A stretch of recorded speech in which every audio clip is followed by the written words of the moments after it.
I tried 3 different Arrtx acrylic pens so you don't have to. They all say acrylic marker, and that can be confusing. So let's talk about what's the difference and which one should you get. This one is my personal favorite for my journal. This one is my favorite for coloring, and I've even shared it with my kids. And this one is the most unique, which isn't always a good thing, but it could be depending on what you're using it for. I'm going to show you everything you need to know about each of these to be able to decide which one is best for you. Arrtx is not sponsoring this video, but they did send these to me, which I think is important for you as a consumer to know that I didn't buy these, but they are not paying me to talk about them. I'll tell you which ones I would or wouldn't buy. First, let's do a quick comparison of each of them. These first ones I'm going to call liquid acrylic. The color name is on the sticker that's already on the marker when you buy it, so that's nice.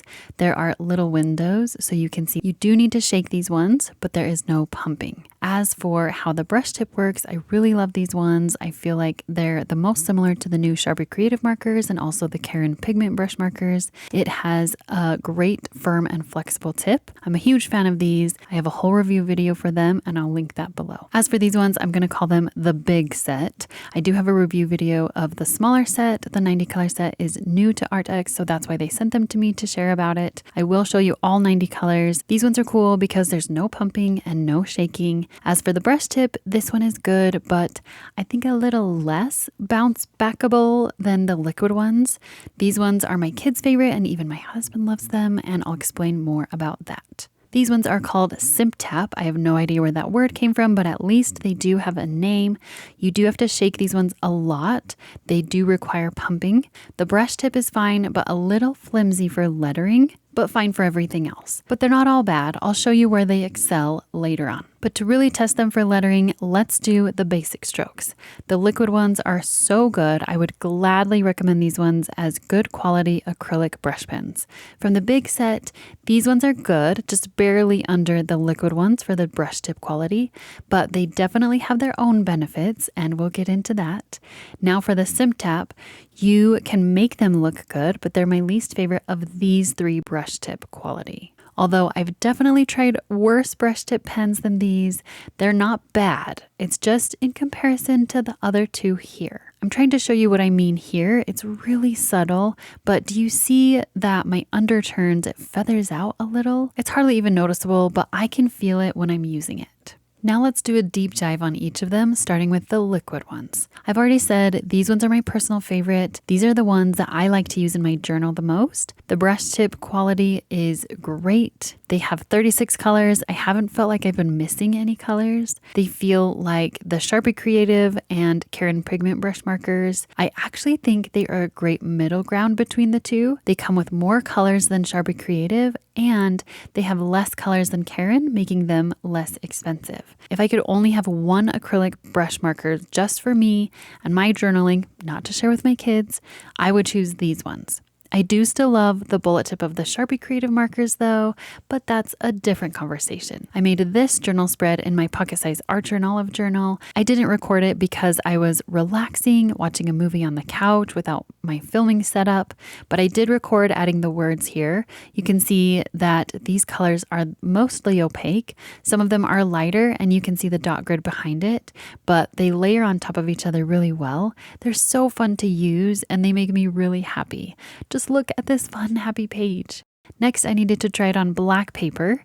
I'm using my Blackout journal from Archer and Olive. Some people have asked me, where do you get the Blackout journal? Because they go to Archer and Olive website and they can't find it, and they only have it sometimes, unfortunately. So you just have to watch for a new release. And you can see that these markers do pretty well on this. They're still opaque and they do show up on the black paper, but they are a bit streaky. Maybe if I added more layers, I could even it out a bit, but that would take so much time, and I'm actually okay with the streaks. The white for the lettering did a great job. I didn't feel like I needed to do another layer. But the question is, how do these compare to the other 2 on black paper? Don't worry, we're going to compare the other ones just like this. Now for the big set.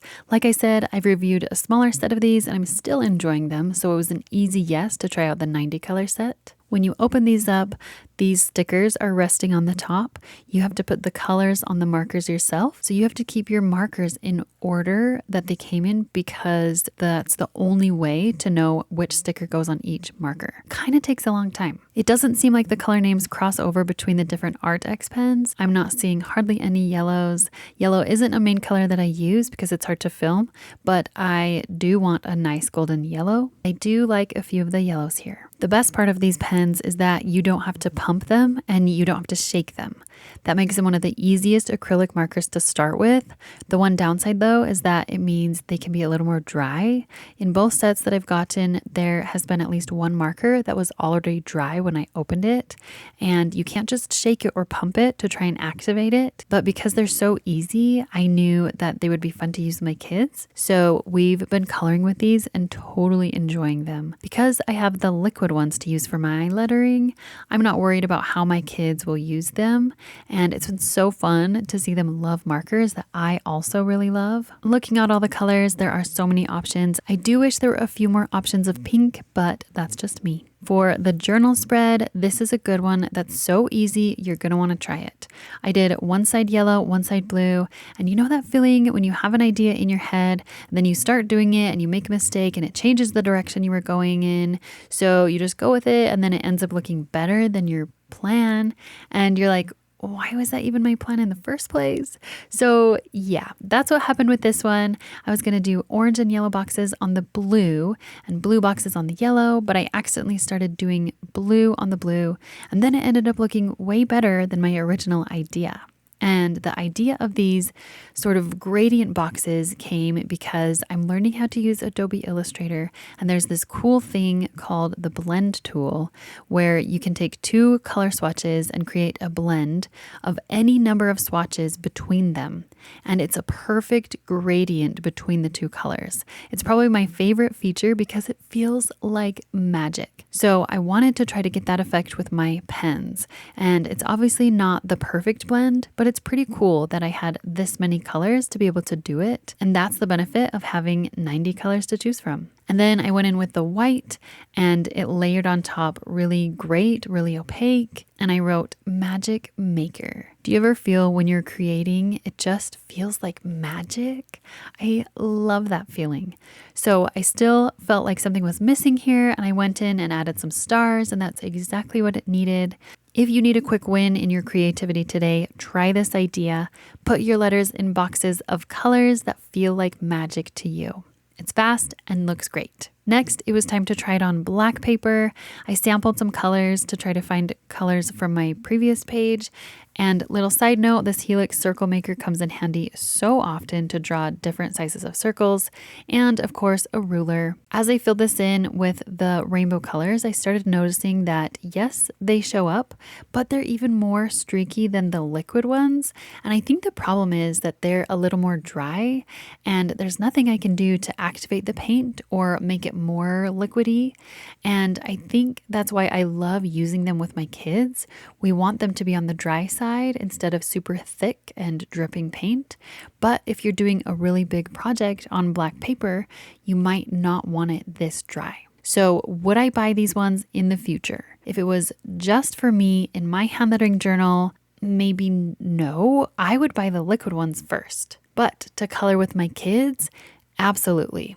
When ours dry out, and they will because my kids leave them uncapped a lot, I'll gladly buy another set. My kids like them, and I like having a nice set of markers to color with them too. When I first brought these out for my kids to color with, I was so excited to share them, and my husband was kind of skeptical, thinking, well, they're just markers, right? But now these are his favorite markers. Whenever he's coloring with the kids, these are the only markers he wants to use. He used these ones and the Simptap ones. I've been keeping the liquid ones for myself. So between the two that I've shared, he likes these ones the best. And I'll explain more about why as we move into the Simptap ones. And really quick, my kids press the nib and it can kind of push in. You can use tweezers to pull it out. My kids are learning how to not press so hard. Now let's get into the Simptap ones. This is the 48 color set. They also have a smaller set of these. These ones are the most unique because of how you have to pump them. You pump from the other side. Usually pens that require pumping, you just push down the tip. And of course you don't want to press down the brush tip so hard. So you see there are these mini lids for the pump side. I guess so they don't get pressed while they're being shipped or anything. I'll tell you right now, these mini lids have been pretty annoying. I'll show you. To activate it, you just press it really hard and you have to press a few times to really get the paint to come out. I've noticed that sometimes it doesn't come out enough and sometimes it's dripping and spilling out a ton. It's a little awkward to get them going, honestly. It took me forever to get them all started. Because these are so unique, I was the most excited to try them, but I was a little let down because I had the most problems with these. But in the end, they still surprised me, and I will get to that. For now, just look at how much ink it took for me to get them started. It took me forever, only to find out that if you leave them for a little bit of time, you have to shake them a ton when you come back because they change to a completely different color if it's not all the way mixed. So basically, every time you use them, you have to shake them vigorously before you can even start using them, and possibly even between uses. And I love all the colors of these lids here, but I'll show you when we look at the swatches, many of the lids don't really match. But look at these cool ink drips. I let the ink flow how it wanted, and because there was so much ink coming out, some of it looks really cool. Now for the swatches, I edit out when I'm shaking the marker, but between each of these lines, I have to really shake the markers a ton. And look at these crazy ink differences between these two green lids and the actual color. It doesn't quite match. Here's an example of how it's a different color if you haven't shaken it.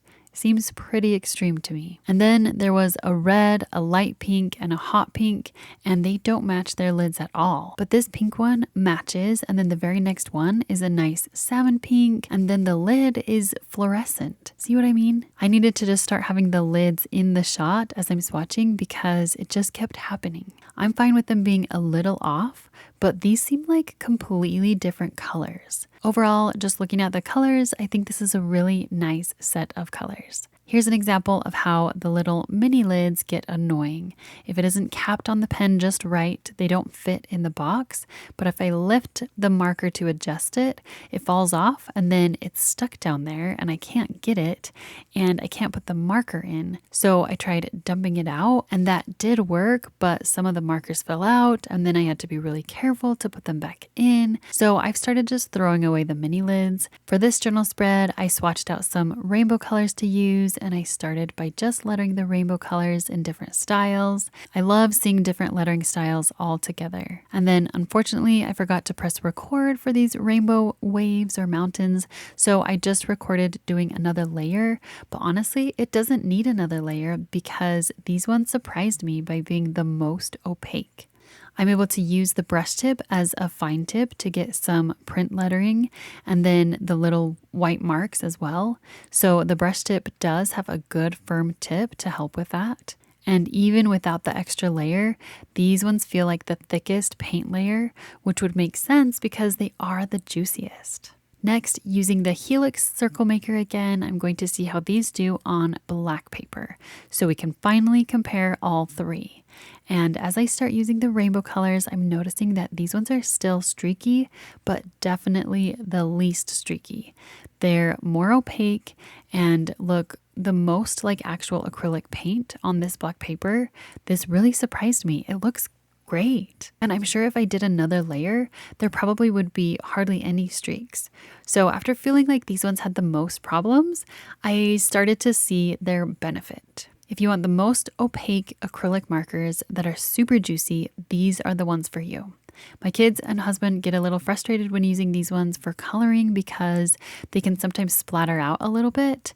And when they get on the table, I have to really scrub it off hard. They want to stay put. I've started using a tablecloth for these markers and that helps, but the paint doesn't always come out in the wash.